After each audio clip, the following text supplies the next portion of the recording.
Yo, if you're new to the channel, thanks for watching Pond Soccer 5. Alrighty. They're looking really good today. This mother tank right here.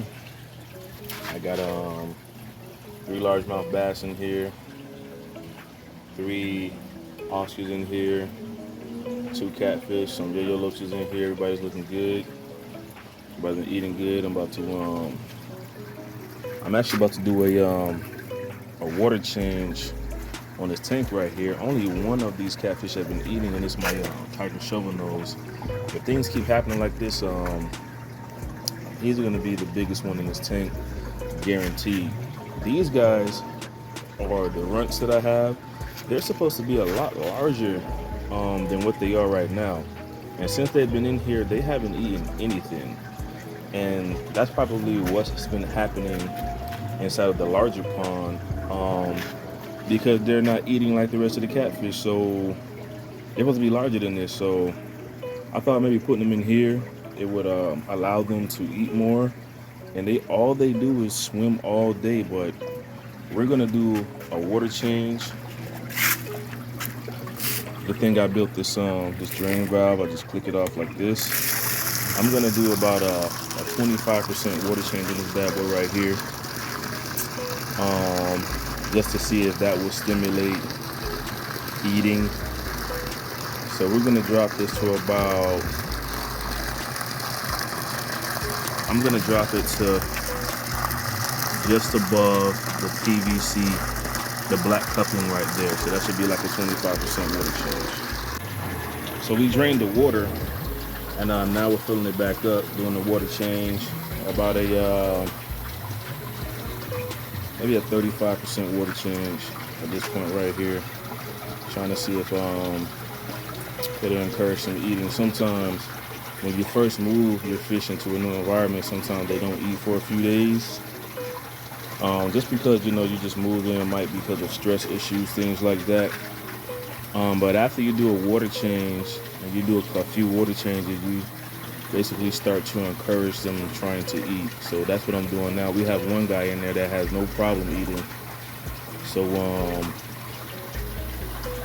the tiger shovel nose right there has no problem eating. As I said before, when you mix a red-tailed catfish and a tiger shovel nose catfish, you get a hybrid right here. This hybrid, because it has mixed genes, it's supposed to get larger than the red-tailed catfish. We'll see.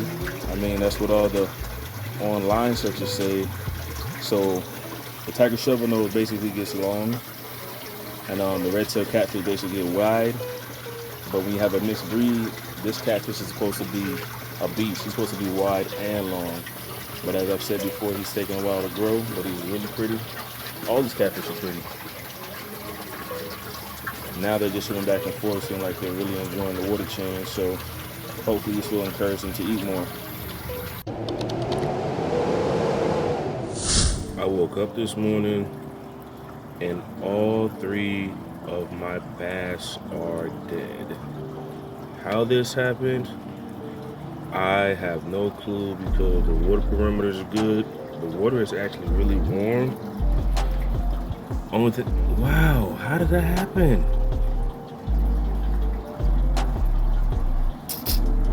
What? Bruh, this is, what? How? My Oscar's doing good. Now I gotta do emergency water change.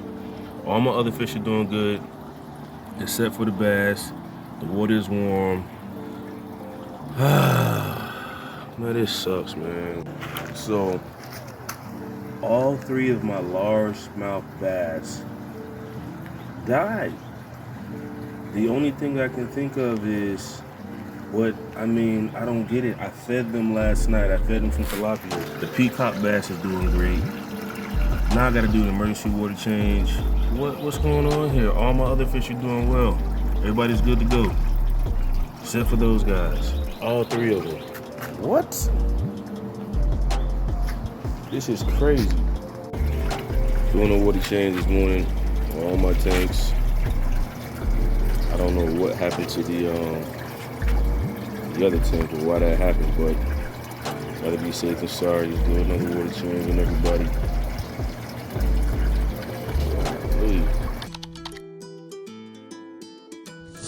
I'm gonna tell you, man, there's one Pleco in here somewhere, and he was small, or maybe there's two Plecos in here.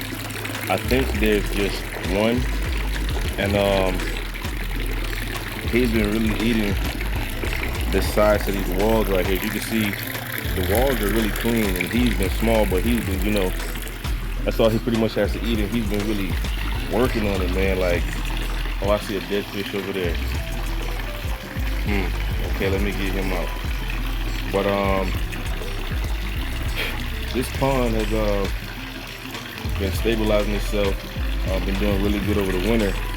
As you can see, I put some smaller feeder fish in here with like some Gambesia fish to do what do you call it? Some mosquito control.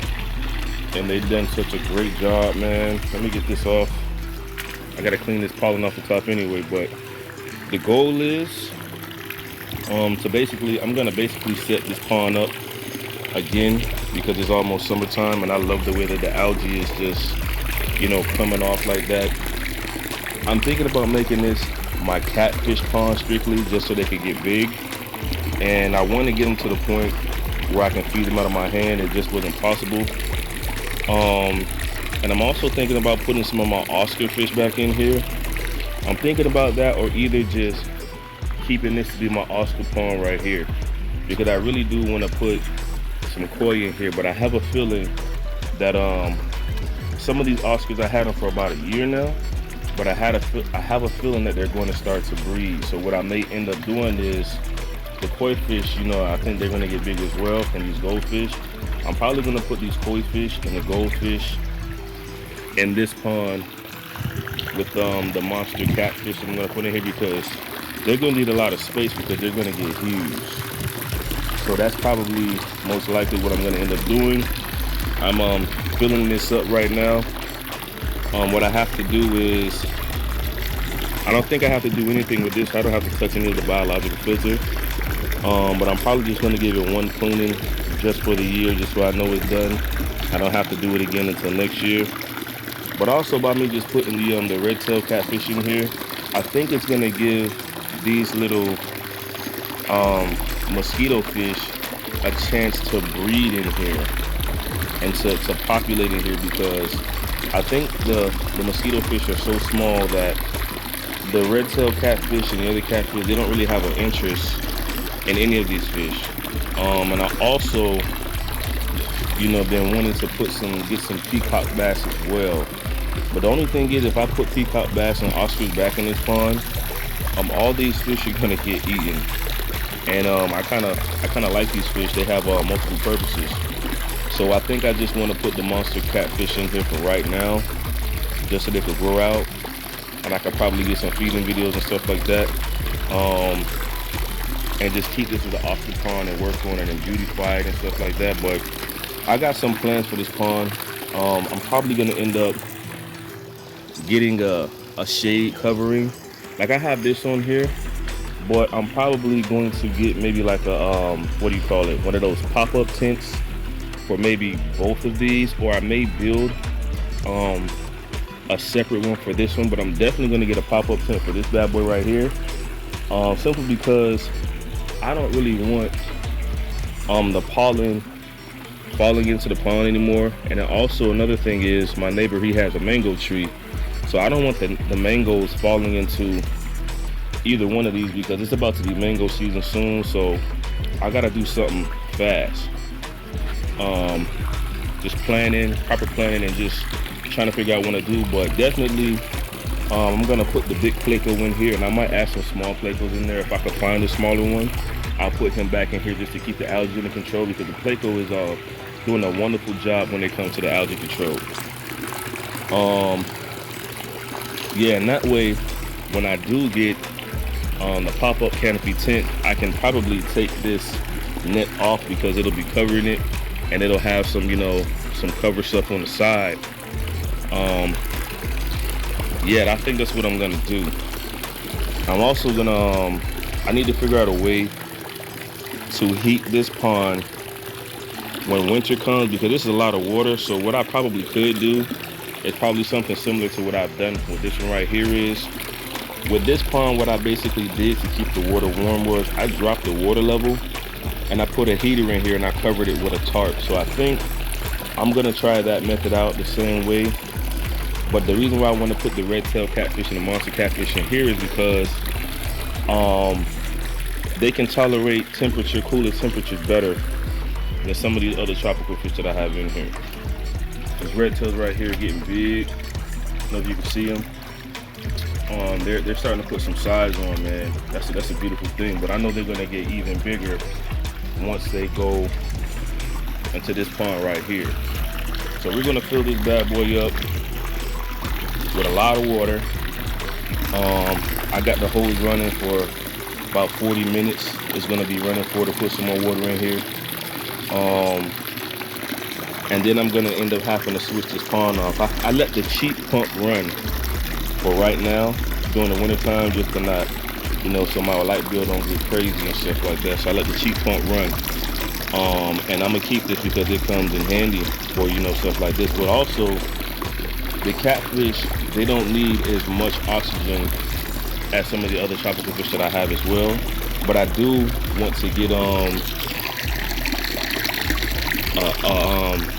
a stronger pump on here anyway, just for the filtration purposes, because the Oscars that are not breeding, or that aren't breeding, I'm probably going to put them in here as well at some point.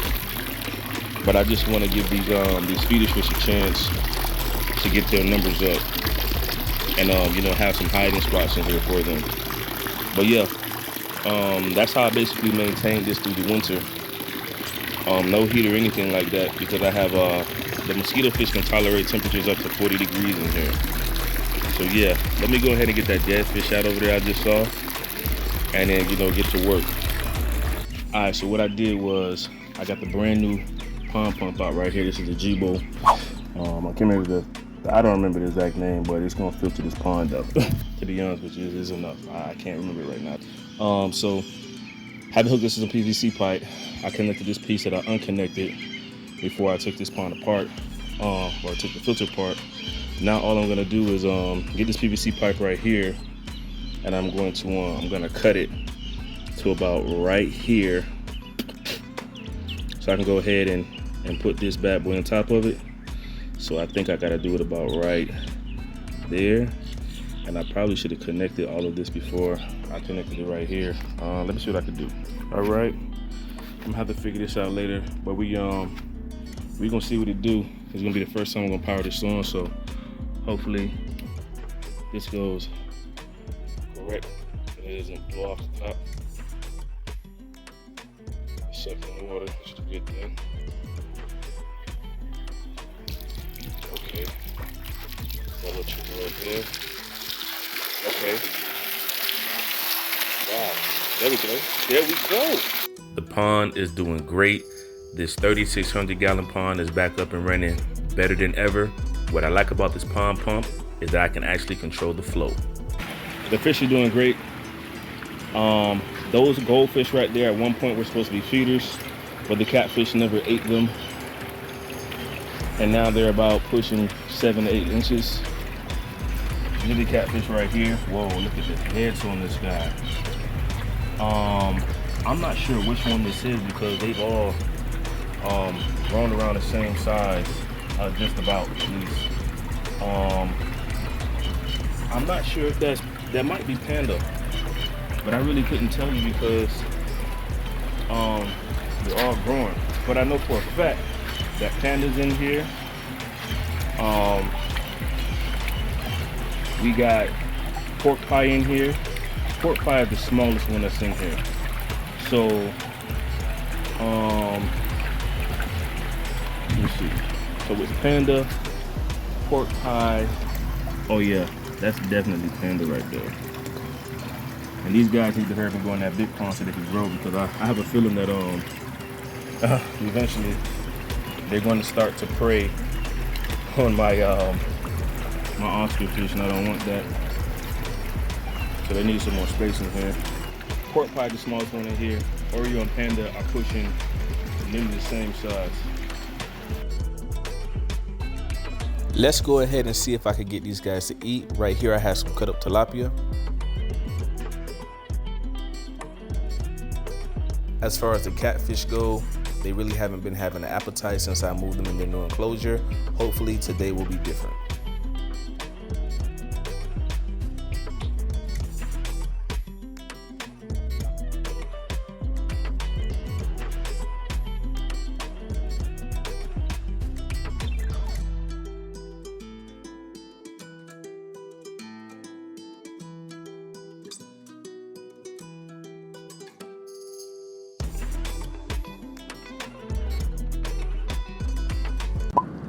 If you're new to the channel, thanks for watching Pond Saga 5.